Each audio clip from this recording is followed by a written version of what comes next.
बोला. 26 नोव्हेंबर ही सरकार स्थापन करण्याची शेवटची तारीख होती. माहीत असून तुला एवढ्या लेट निवडणुकांच्या तारखा जाहीर करतात. नाही, भारतीय जनता पक्ष किंवा महाराष्ट्रामधले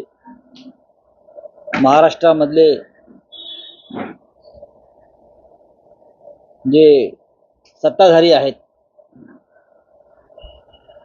त्यांच्या सोयीच्या तारखा, प्रधानमंत्र्यांच्या सोयीच्या तारखा, गृहमंत्र्यांच्या सोयीच्या तारखा, मतदारांच्या किंवा राज्याच्या सोयीच्या तारखा हल्ली नसतात. त्याच्यामुळे अत्यंत घाईघाईनं या निवडणुका आता घेतल्या जात आहेत. 23 तारखेला मतमोजणी आहे, 26 तारखेपर्यंत विधानसभेची मुदत आहे. इतर राज्यात तसं झालं नाही. हरियाणा आणि जम्मू काश्मीर बरोबर या निवडणुका घेता आल्या असतात, पण घेतल्या नाहीत. तरी पण 26 तारखेला नवीन सरकार स्थापन होईल आणि ते सरकार महाविकास आघाडीचंच असेल ह्याबाबत आमच्या मनात कोणतीही शंका नाही. सरकार आम्ही स्थापन करणार. राऊत साहेब, जागा वाटपाचं सूत्र महाविकास आघाडी असेल किंवा महायुती असेल, तर अंतिम टप्प्यात असताना महायुतीतल्या बाबतीतलं एक बातमी समोर येते की अमित शहा यांनी मुख्यमंत्र्यांना त्यांच्या मुख्यमंत्रीपदासाठी भाजपच्या नेत्यांनी त्याग केल्याची आठवण करून दिलेली आहे. जागा वाटपातही या गोष्टीचा विचार करावा असं त्यांनी एक लक्षात घ्या, अमित शहानी कोणताही त्याग किंवा भाजपानं कोणताही त्याग केलेला नाही. अमित शहाना महाराष्ट्रावर सूड घ्यायचा होता. अमित शहाना शिवसेना तोडायची होती. महाराष्ट्राच्या स्वाभिमानावरती हल्ला करायचा होता. त्यासाठी त्यांनी शिंदे आणि त्यांच्या लोकांचा वापर करून घेतला. भारतीय जनता पक्षाला व त्यांच्या नेत्यांना त्याग, बलिदान हे शब्द अजिबात शोभत नाही. त्या शब्दांचा अपमान आहे हा. त्याग आणि बलिदान वगैरे बोलणं या लोकांनी, त्यांना महाराष्ट्र कमजोर करायचा होता. आणि महाराष्ट्र कमजोर करण्यासाठी शरद पवार आणि माननीय उद्धव ठाकरे यांचे पक्ष, जे प्रादेशिक अस्मितेचे पक्ष आहेत, ते तोडणं, आणि त्यासाठी त्यांनी आपल्या लोकांना काही दिवस जुळून घ्यायला सांगितलं. याला त्याग म्हणत नाही, याला स्वार्थ म्हणतात. आणि त्या माध्यमातून त्याने जी महाराष्ट्राची लूट केली त्याला काय त्याग म्हणणार नाही. बावनकुळे असं म्हणतात की त्याग समजूनच मोठेपणा जागा वाटपात दाखवा. बावनकुळ्यांचा त्याग आम्ही पाहिला. 50 लाखाची जमीन त्यांना, 50 कोटीची जमीन त्यांना जी कवडीमोल भावात सरकारकडून त्यांनी जी ओरबडलेली आहे, हा त्याग आहे का? मी जे म्हणतोय की ह्यांना त्याग आणि बलिदान वगैरे शब्द जे आहेत हे यांच्या तोंडी शोभत नाही. प्रेशराईज केलं जात आहे. हे पहा, मी मागेही म्हणालेलो आहे, शिंदेचा खेळ या निवडणुकीत भाजप संपवेल. शिंदे, अजित पवार यांचा जो खेळ आहे, भारतीय जनता पक्ष मदारी आहे. भारतीय जनता पक्ष मदारी आहे आणि ही सगळी माकडं आहेत. या माकडांना आपल्या तालावर नाचवणार आणि या माकडांना सोडून देणार. राऊत साहेब, आता निवडणुकांच्या तारखा घोषित झाल्या आहेत. हा प्रश्न खरं दोन्ही गटाला आहे की महायुती आणि मग महाविकास आघाडी. आता तरी काही सूत्र किंवा जागा वाटप कधी, फॉर्म्युला कधी जाहीर होणार हे ऑफिशियली कळवलं जाणार आहे का? हो, कळवेल ना. का नाही कळवलं जाणार? कोण कुठे लढतंय हे तुम्हाला कळेलच ना. 288 मतदारसंघामध्ये जेव्हा उमेदवारी अर्ज भरले जातील तेव्हा तुम्हाला सगळ्यांना कळणार आहे की कोण कुठे, कसं, कोणत्या पक्षाचे कोणत्या चिन्हावर लढले जात आहेत. आज आणि उद्या 2 दिवस बैठकाचं सत्र चालू राहील, आज आणि उद्या. आणि या 2 दिवसामध्ये बरंचसं चित्र स्पष्ट झालेलं असेल. जागा वाटपा संदर्भामध्ये ताबडतोब हालचाली व्हाव्यात असं आम्हाला तिन्ही पक्षांना वाटतंय. माननीय शरद पवार साहेबांचा आग्रह आहे, माननीय उद्धव ठाकरे साहेबांचा आग्रह आहे, काँग्रेसच्या सगळ्या नेत्यांचा सुद्धा आता आग्रह आहे की आपण आता वेगानं काम केलं पाहिजे 2 दिवसामध्ये. आणि ते काम लवकरच आम्ही हातावेगळं करू. जागा वाटप होईल, नक्की होईल, नक्की होईल. बघा, असं आहे की ज्या पद्धतीनं निवडणूक आयोगानं निवडणुकीचा कार्यक्रम जाहीर केलेला आहे, तारखा जाहीर केल्यावरती आता आम्हाला उमेदवारांसंदर्भात आणि जागा वाटपासंदर्भात ज्या चर्चेला ब्रेक लावावाच लागेल. पण राऊतसाहेब ऑफिशियली कधी पत्रकार परिषद घेऊन कधी घोषणा केली जाईल याची तुम्ही माहिती द्याल का? आज माझी माननीय शिवसेना पक्षप्रमुख उद्धव ठाकरे यांच्याशी चर्चा होईल. माननीय शरद पवार साहेबांशी चर्चा होईल. काँग्रेसचे नेते आमच्या बरोबरच आहेत आज. आणि मग आम्ही तिघे मिळून कोणत्या दिवशी हे जागा वाटप जाहीर करायचं, पण ते आता लवकरात लवकर करावंच लागेल. किती काळ आता तुम्ही थांबणार आहात? करू ना. सर 30 ते 35 दिवसाचा वेळ पुरतोय, मग यामध्ये उमेदवारांना हा वेळ पुरेसा आहे का? आमच्या उमेदवारांना हा वेळ पुरेसा आहे. आम्हाला काय पैसे वाटायचे नाहीयेत, आम्हाला काय पैशाचं वाटप करायचं नाहीये. ज्या पद्धतीने समोरचे लोक करणार आहेत त्याच्यामुळे आम्हाला प्रचारासाठी आमचा प्रचार हा झालेला आहे. महाराष्ट्राच्या जनतेनं गद्दारांना धडा शिकवण्याचं ठरवलेलं आहे. हा आमचा प्रचार आहे. हे गद्दारांचं बेईमानांचं सरकार या राज्यातून घालवायचं हा प्रचार पूर्ण झालेला आहे. हे खोकेवाल्यांचं सरकार, महाराष्ट्रावर अस्मितेवर हल्ला करणारं सरकार आम्हाला घालवायचं हाच आमचा प्रचार. आता नवीन प्रचार आम्ही काय करतो? भ्रष्टाचारी सरकार. राऊतसाहेब, पण महाविकास आघाडीत तुमचे जे इतर अन्य मित्र पक्ष आहेत ते समाधानी नाहीयेत. त्यांना ज्या जागा हव्यात किंवा ज्या संख्येने जागा हव्यात त्या त्यांना मिळत नाही. महाविकास आघाडी कोणत्याही आघाडीमध्ये कोणताही पक्ष पूर्ण समाधानी नसतो. शिवसेना आणि भाजपची 25 वर्ष युती होती. दोन्ही पक्ष कायम जागा वाटपानंतर असमाधानी होते. पण जेव्हा युती किंवा आघाडी होते तेव्हा प्रत्येकानं आपल्या भूमिका, आघाडीतल्या भूमिका मान्य करून समाधान मानायचं. आचारसंहितेच्या अगोदर मोठ्या योजनांचा पाऊस या ठिकाणी पाडण्यात आला. तर मतदार यंदा अशा प्रकारे संधी त्यांना मिळणार आहे. बघा, हा कोरडा पाऊस आहे. ढग गडगडले पण पाणी कुठे? टोल माफीच्या संदर्भात जो निर्णय झाला तो सगळ्यात मोठा घोटाळा आहे.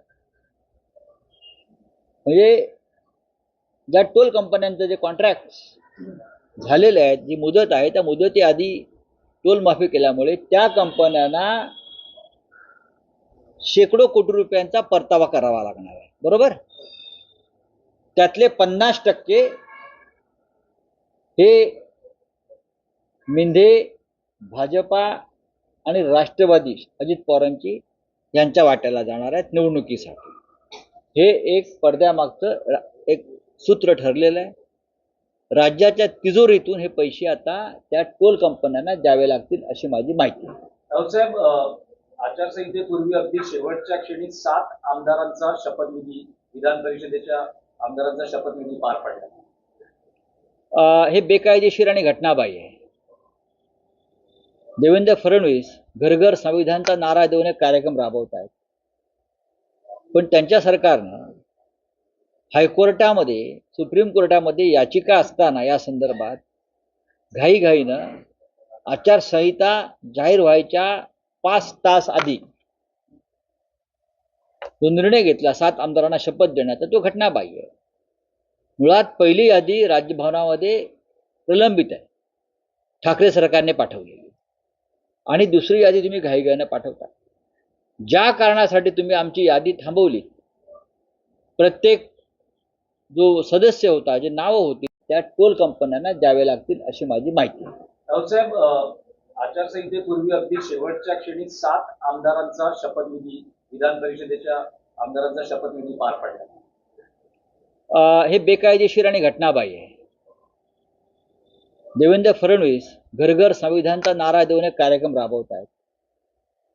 पण त्यांच्या सरकारनं हायकोर्टामध्ये, सुप्रीम कोर्टामध्ये याचिका असताना या संदर्भात घाईघाईनं आचारसंहिता जाहीर व्हायच्या 5 तास आधी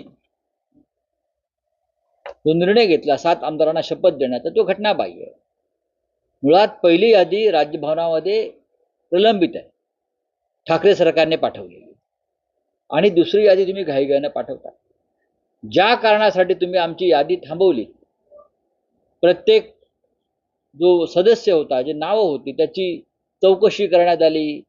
त्याच्यावरती काय खटले आहेत, काय नाहीत, अमुक आहे का, तमुक आहे का, आधी त्या राज्यपालांनी केलं. मग ह्या 7 आमदारांच्या संदर्भात ज्या शपथ दिली, त्यांच्या संदर्भात राज्यपालांनी कोणती विशेष माहिती घेतली? हे सगळे राजकीय कार्यकर्तेच आहेत, धर्मगुरू आहेत ना. त्यातले एक सदस्य जे आहेत इद्रिस नायकवाड, त्यांचा इतिहास काय आहे? त्यांनी वंदे मातरमला विरोध केलेला आहे. त्यांनी सांगली महानगरपालिकेमध्ये वंदे मातरमला विरोध केलेल्या या व्यक्तीस तुम्ही राज्यपाल नियुक्त आमदार करता. कुठे गेले तुमचा तो हिंदूंचा गब्बर? हा, तो हिंदूंचा गब्बर कुठे आहे? जो मी हिंदू का गब्बर ढब्बर. हा, कुठे आहेत देवेंद्र फडणवीस? हिंदुत्वाची भाषा करतात सगळे. वंदे मातरमला विरोध करणाऱ्या एका व्यक्तीला तुम्ही राज्यपाल नियुक्त आमदार करता आणि त्याच्या मांडीला लावून बसता. फंपक लोक. याच माणसानं एका हिंदुत्ववादी संघटनेच्या कार्यालयावरती हल्ला केला होता या नायकवाडीने. तपासा पोलीस रेकॉर्ड. आणि तुम्ही राज्यपाल नियुक्त आमदारांच्या यादीत त्यांचं नाव हे देवेंद्र फडणवीस वगैरे पाठवतात. हिंदुत्ववादी स्वतःला म्हणवणारे वंदे मातरमला विरोध करणाऱ्यांना तुम्ही आमदार केलं. काय तुमची नियत आणि नीती आहे मला सांगा. असे हे लोक तुम्ही राज्यपाल नियुक्त आमदार करता. अजून सुद्धा जे 6 आहेत त्यांच्या सुद्धा कुंडल्या मी काढू शकतो, पण वंदे मातरमला विरोध करणाऱ्या एका व्यक्तीला तुम्ही आमदार केलेला आहे महाराष्ट्राला मला सांगायचं आहे. तुम्हाला हिंदुत्व आणि राष्ट्रभक्तीवरती आता पिपाण्या वाजवायची अधिकार नाही. जे आहेत ना टिळे लावून फिरतात ना हिंदुत्वावर बोलायला, वंदे मातरमच्या घोषणा देत, करा विरोध, करा मागणी त्याला मागे बोलवण्याची, तर तुम्ही खरे हिंदूंच्या अवलाद आहात. चला, थँक्यू. महत्वाचा प्रश्न आहे की या सरकारच्या कार्यकाळात आमदारांच्या अपात्रतेबाबतीत सर्वोच्च न्यायालयात निकाल होऊ शकला नाही. तो होणारही नव्हता. त्याचे कारण आहे की सर्वोच्च न्यायालयावरती कमालीचा दबाव, इतरही अनेक गोष्टी असू शकतात. निवडणुका जाहीर झाल्या तरी अपात्रतेच्या संदर्भात जर न्यायालय निर्णय घेणार नसेल तर न्यायालयानं घटनाबाह्य सरकारलाच आपलं समर्थन दिल्यासारखं दिसतंय. सर्वोच्च न्यायालयामध्ये संविधानाचं रक्षण करण्याची जबाबदारी आहे, पण संविधान विरोधी एक सरकार सर्वोच्च न्यायालयाचे सरन्यायाधीश चालवू देतात आणि आम्हाला तारखांवर तारखा देतात. मला असं वाटतं या देशाच्या जनतेचा सर्वोच्च न्यायालयावरचा विश्वासही उडून गेलेला आहे. मी लवकरच त्या संदर्भात माहिती देईन. या सर्व काळामध्ये कोणत्या न्यायाधीशानं आणि त्याच्या कुटुंबानं लंडनमध्ये 300-400 कोटीची विला खरेदी केलेल्या आहेत आणि कोणाच्या पैशानं खरेदी केलेल्या आहेत आणि त्या बदल्यात महाराष्ट्र सरकार कसं वाचवण्यात आलं हे मी लवकरच जाहीर करेन. राहुल साहेब, तुमचा गंभीर आरोप आहे हे जे न्यायमूर्ती आहेत हे माजी न्यायमूर्ती आहेत की पाहू ना. न्यायमूर्ती? नाही, मी पाहीन ना, मी त्याच्यावर चर्चा करेन आणि त्या बदल्यात ते सरकार कसं वाचवण्यात आलेलं आहे याची मी लवकरच माहिती देईन. हे सरकार वाचवलं याच्या मागे फार मोठं कारस्थान आणि षडयंत्र होतं. हे घटनाबाह्य सरकार होतं. हे वाचवण्यासाठी हजारो कोटी रुपये 2.5 वर्षामध्ये खर्च झालेले आहेत. दुर्दैवाने म्हणावं असं वाटतं की आमची न्याय यंत्रणा संविधानाचं रक्षण करण्यामध्ये अपुरं पडलेलं आहे. ईव्हीएम मशीन सेफ असणार का यंदा निवडणूक आयोगाचं त्यावरती नियंत्रण? बघा, निवडणूक आयोगाचं आणि ईव्हीएम मशीनचा जो नाता आहे ना त्या नात्यावरती न बोललेलं बरं. ईव्हीएम मशीन या विषयावरती आता देशाची जनतेचे कान ऐकून पकलेले आहेत. हरियाणामध्ये अनेक प्रकरणं आता बाहेर आली ईव्हीएम मशीन संदर्भात. तरी आमचं निवडणूक आयोग म्हणत आहे की निवडणूक आयोग ईव्हीएम एकदम फुल प्रूफ आहेत. जनतेचा ज्या ईव्हीएम मशीनवरती ईव्हीएमवरती विश्वास नाही ती यंत्रणा का राबवताय तुम्ही? अख्ख्या जगामध्ये ईव्हीएम नाही आहेत, नष्ट केलेले आहेत. आमच्याकडे तुम्ही का हट्ट करताय? राहुल साहेब, एक फक्त मराठीतला प्रश्न आहे की मध्यंतरी राज ठाकरेंनी घोषणा केली ना युती ना आघाडी, त्यांचा पक्ष स्वतंत्रपणे निवडणुका लढवतोय आणि त्यांचा पक्ष या निवडणुकीनंतर सत्तेतला पक्ष असेल. कोणाचा? राज ठाकरेंचा पक्ष महाराष्ट्रात. महाराष्ट्रात निवडणुकी जी महाराष्ट्रात 288 जागा आहेत त्या महाराष्ट्रामध्ये आणि 145चं बहुमत लागतं. जर त्यांना बहुमत मिळणार असेल तर स्वागत आहे. किती जागा लढणार आहेत मला माहित नाही. माझ्या माहितीप्रमाणे शिंदे गट त्यांना 2च जागा देतो. 2च जागा देतो असं मी ऐकलं. मला माहित नाही, राजकारणामध्ये लोकशाही आहे. कोणालाही अधिकार आहे. आम्ही उद्या सांगू शकतो अमेरिकेत, म्हणजे आम्ही नेहमी सांगतो की भारतीय जनता पक्ष इतका आंतरराष्ट्रीय पक्ष मोठा आहे की अमेरिकेत पण ते सत्तेवर येऊ शकतात. आता अडाणीच्या माध्यमातून ते नायजेरिया, केनिया इथे सत्तेवर आलेलेच आहेत. पण तिकडल्या बऱ्याचशा प्रॉपर्टी अडाणीने मोदींच्या माध्यमातून घेतल्यात, त्याच्यामुळे तिकडे त्यांची सत्ता आहे. सर, आपने कहा है कि सुप्रीम कोर्ट में आपको लड़ाई लड़कर आपकी उम्मीद टूट गई, क्या वजह सर? हमारी उम्मीद टूट गई. चुनाव का ऐलान हो गया महाराष्ट्र में. 3 साल से हम न्याय की गुहार सुप्रीम कोर्ट में लगा रहे हैं, तारीख पे तारीख, तारीख पे तारीख.